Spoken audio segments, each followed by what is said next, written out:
să-mi aducă niște cărți. Oare nu a uitat? Uite și cadoul meu. Crede și mica, de la Fontaine. Și s-a pierdut vara cântând, greierele și flămând.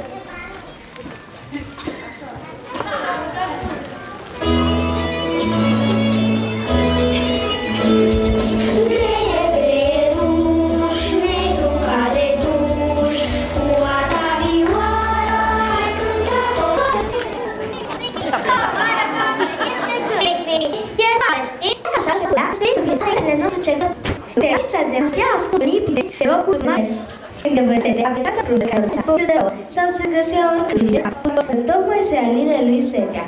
Seara, când luna apărea înconjurată de stele pași, când o goară de peste zi se mai îmbuna, greierele nostru își dădea în stampă și umplea zăvorul cu cântecele sale.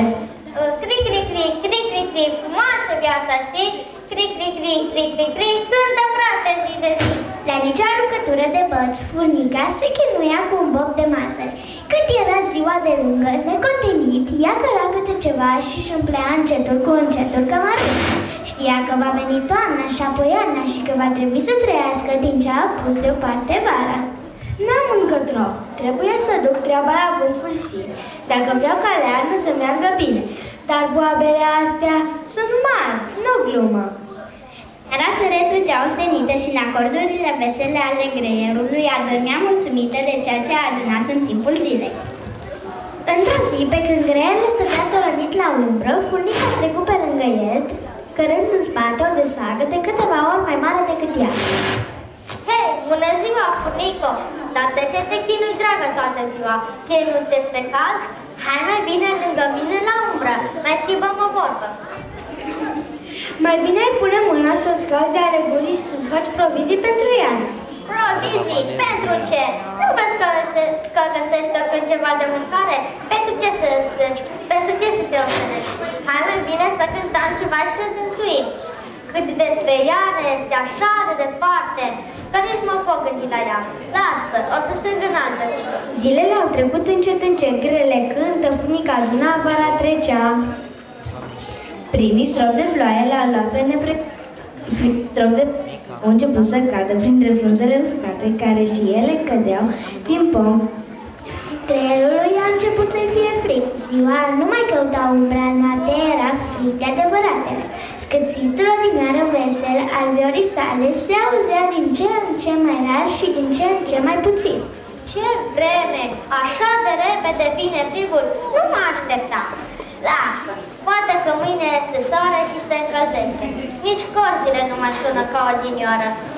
Primii fugi le-au luat pe nepregătite. Pantalonii ruzi nu mai acopereau picioare. Haina din spate era și ea peticită toată. Prin buzunare nici urmă de mâncare. Stătea scripulit sub o frunză vețetă, sub o palmă de zăpadă. Ochii lui se uitau lung la căsuța funicii și la dâra albă de fum ce ieșea pe hornul casei. Funica stătea în casă, tolărită la căldură și cu cămara plină de bunătăți. Cric, cric, cric, cric, cric, cric. Furnico, e foame, știi? Cric, cric, cric, cric, cric, cric și de frică îi voi muri.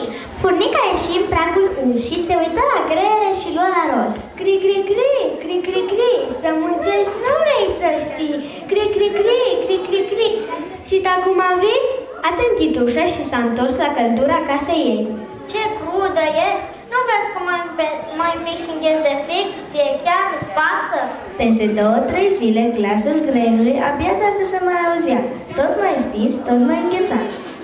Cric, cric, cric, am înghețat. Ce să mă fac acum, bunicuțo? Lasă-mă măcar puțin în casă ca să mă încălzesc. Făcut milă și l-a luat în casă și după ce l-a convins să promită că de la anul va strânge și el și că îi va asculta povața, a fost de acord să-l căsuiască până trece iarna. Promiți că la anul vei munci și îți vei face provizii pentru iarnă? Promit, promit. Iarna a trecut, locul i-a fost luat de primăvară. Furnica a scos totul din casă, a făcut curat și a spus greierului că e timpul să înceapă să agonisească. L-a sfătuit să fie cu mare băgare de seamă și să nu-și irosească zilele, pentru că iarna iarăși va veni. Căterele lua sacul, mulțumit furnicii de găzduire și povețe și o lua la picior strângărești, acordându-și vioara. Gata, de anul acesta încep o nouă viață. O ascult pe furnică și să vezi ce bine va merge. S-a gândit că noroc și că trebuie să asculte de ce a zis furnica. Dar de unde să strâng de mâncare?